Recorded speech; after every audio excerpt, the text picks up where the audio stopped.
To real quick, to go back to the Mike thing for a second. What did you think of that, though? What did you think about Mike just wailing off on this dude? I personally, from the videos I saw, I think the guy had it coming. You know what I mean? There's only so much you can play with the snake before it bites, right? Hey, bro, I tell people all the time, I'm human, just like you are. I got a temper, just like you do. I get upset just like you do. If you screw around with me, I'm gonna screw around with you. And I don't blame Mike Tyson, and I don't think any judge in the world would look at something like that and blame Mike Tyson for what happened. I don't. I think Mike Tyson was being assaulted in so many different ways there, if anything, and he did only what any man should do, and that's defend himself. So, hey, I'm all good with it. I agree. And it seems like it didn't really bother Mike too much. I mean, he did his business, turned back around, sat down, finished the flight. And then I think he was out there later with Rick Ross and Ric Flair. Look here, man. Mike Tyson's from the street. Getting into a fight is nothing out of the norm for Mike Tyson. And the thing is, one thing about guys like Mike, I'm sure testing himself is something that he still, feel like he has to do. I don't think he would have gotten in the ring with Roy Jones if I don't think he felt like, man, I need to test myself and see if I can still do this, and to just whoop up on somebody.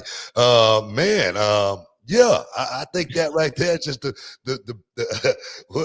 Denzel Washington just said in the movie, I'm the man up in this beast. That's all that is, man. That beast was just coming up out that man and taking care of his business, man. I think that's all that was, man. I'm the man up in this beast. Man, that's one of the best lines I've ever heard right there, man. It is true, man. It's true. King Kong ain't got nothing on me, right? Nothing on me. Yeah. The thing with Mike is I don't know why people think, because he's definitely a different Mike than he was 10, 15 years ago, right? Like, he's a different guy. He seems more spiritual. He kind of seems more zen, a little bit more in line with everything. So I think people think that he's not a vicious a fighter at heart, right? Like, Mike, all it takes is that second for him to split back and go right into it.